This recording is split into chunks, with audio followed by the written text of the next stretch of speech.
ሰላም ነው ወይ? ምን ሆነ ነው በጣም ተናደህ እንደዚህ የምታወራው? አረ ምንም እናቴ፣ በውስጥ እናወራለን፣ ችግር የለም።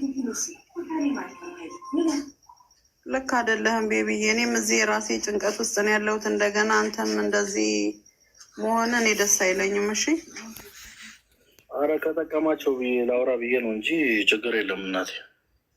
እኔማ እንዴ ሆኖብኛል እኮ ምንም የሚሻሻል ነገር የለውም። አር እንዴት ነሽ? ደህና ነሽ ወይ? እግዚአብሔር ይመስገን እናቴ። አንቺን ከማስጨንቅሽ በውስጥ እናወራለን። እሺ ሁሉን ነገር ነገር የለውም አባ፣ እንደዚህ አትሆን። እኔ እኮ ሁኔታህን አይቼን አስገባኝ ያልኩህ ምክንያቱም እንደዚህ አትሆን። ራስህን አረጋጋ። ነገሮች ይስተካከላል። እንደዚህ ሆኖ አይቀጥልም። ሁሉ ነገር ይስተካከልልሃል። እሺ እናያለን። እስኪ እንደዚህ አትሆን እናቴ። ኑሪልኝ፣ አንተም ኑርልኝ አባ። እሺ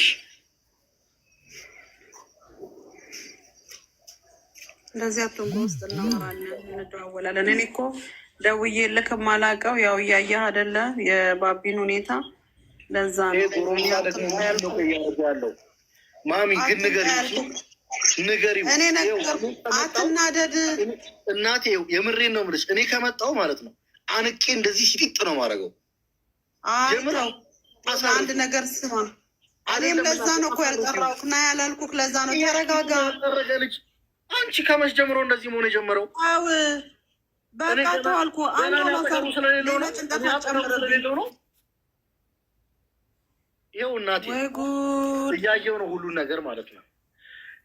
ይስተካከላል አልኩህ። ክርስቶስን ይኸው እንደዚህ አንቄው ማለት ነው በእጅ ይጠፋል። ተው አላዛር፣ እንደዚህ አትበል በእናትህ። ኧረ በስመ አብ፣ የሴጣን ጆሮ ይደፈን በኢየሱስ። ምን ነካህ አንተ? ተረጋጋ በቃ። ከተስተካከለ ይስተካከል። እኔ ይስተካከላል በቃ። አይምሮዬ ምንም ነገር አይችልም። የእሱም ብዙ እንትን እኔ ነገርኩህ። ወደ እኔም እንዳትመጣ አላዛር። ይኸውልህ የራስህን ህይወት እዛው አስተካክል። ወደ እኔም እንዳትመጣ ይኸው ተናግሬያለሁ። ወደ እኔም እንዳትመጣ። ልክ አይደለሁም እናቴ። በቃ እናውራ ነው የሚሻለው። ተው ተረጋጋ እኮ ተረጋጋ አልኩህ። ካሰማም አንተ የራስህን ህይወት አንድ ፍሬ ልጅ ሱሰኛ ካልሆንኩ ብሎ እንደዚህ ጭራሽ ይቀምጡ ይላል። መረጋጋት አለብን። ምን ያደርግ በቃ። ይሄ ፋየር ስቴጅ ነው ቤቢ። በእናትህ እድሜ ሆኖ ነው ከመጥፎ ጓደኛ ጋር ገጥሞ ነው። ተው እንደዚህ አትበል በቃ። አንተ ተረጋጋ። ምን እየሆንክ ነው? አሁን ሚዲያ ላይ ነው የለቀረችው ነው። ይቅርታ እኮ ተረጋጋ በቃ። በውስጥ እናወራለን። ተው አልኩህ። ካሰማም እንዴ እንደውም በቃ ወጣለሁኝ እኔ እዛ ለብቻ እንትን በል። እኔ ላረጋጋክ ነው የገባሁት። ተረጋጋና የራስህን ህይወት የምታስተካክልበትን መንገድ አስተካክል። ትንሱን የምታገኝበትን መንገድ አስተካክል። አግኝተሃት በይቅርታ ተመለሱ። በቃ መበሳጨት ምንድን ነው? እንደዚህ ሆት መሆን እንዴ? በመበሳጨት የምታገኘው ነገር አለ እንዴ? እናቴ ማለት ተይው በቃ። እሺ እናቴ በውስጥ እናውራ። እሺ እናቴ እኔ እኮ መውጣት ወጣለሁ። ልጆቼ በእናታችሁ እንደዚህ ሲበሳጭ እያየሁት እንዴት እኔ እኮ ላረጋጋውን የገባሁት ሌላ ንዴት እንደገና። እንደዚህ አትሁን አንተ። ለዛ ነው እኔ እንደውም እንዳትመጣ ብዬ ያገድኩክ።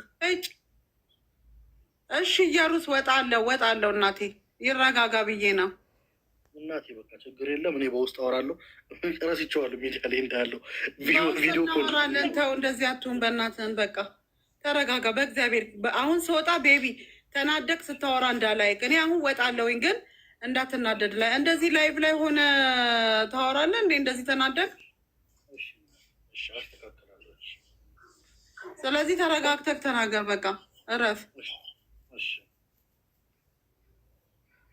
እኔ አሁን በውጭ ሆኜ እከታተልሃለሁ። ካልተረጋጋ ግን ነገርኩህ። ወጣው በቃ። እሺ እናቴ ይቅርታ።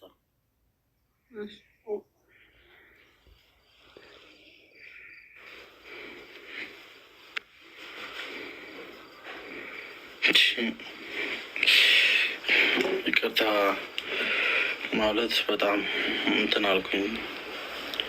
ሶሪ በጣም ሁላችሁንም ተናድጄ ነው። ብዙ ነገር ስላለ ነው። እሺ እሺ፣ በቃ እኔ ከዚህ በኋላ መጥፎ ነገር አላወራም። እሺ እሺ እህቴ፣ በቃ ችግር የለም ችግር የለም። እግዚአብሔር ሁሉን ነገር ያስተካክል የለ።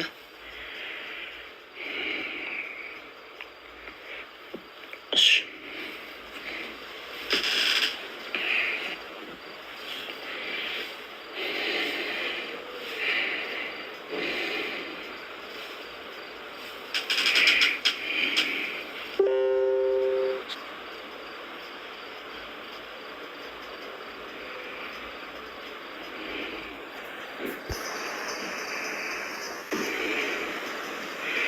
ፕሊስ የማይሆን ኮመንት አትጻፉልኝ። እሺ የማይሆን ኮመንት በዚህ ስሜት ላይ እንዳትጽፉልኝ።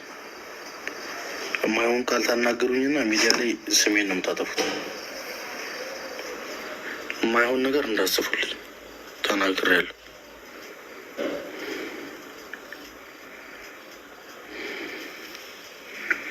እሺ የአስራ 16 ዓመት ልጅ እንደዚህ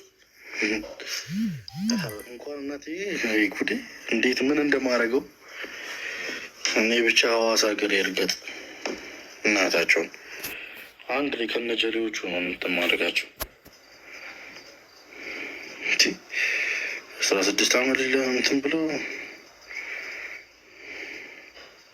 አረ ምክር ምክር ምክር ለዚህ ምክር እህቴ ይህ እኮ አይመከርም እኮ። እንደዚህ አታዩም? እንደዚህ አፍጥጦ ፋዘር ላይ ጨዋታ አይመቸኝም። በግድ አይሰራም። ዱላ እንዴት የሰው ልጅ እንደሚቀይር መኔታ ያላችሁ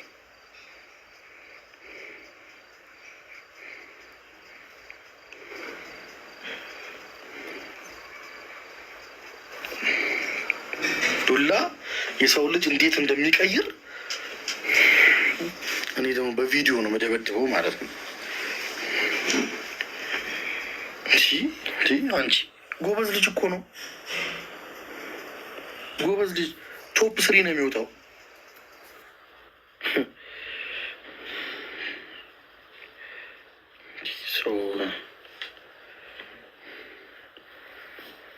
ተቃጠለች። አንድ ሰው ለካ ሲናደር ጨጓራ የሚል ወዶ አይደለም።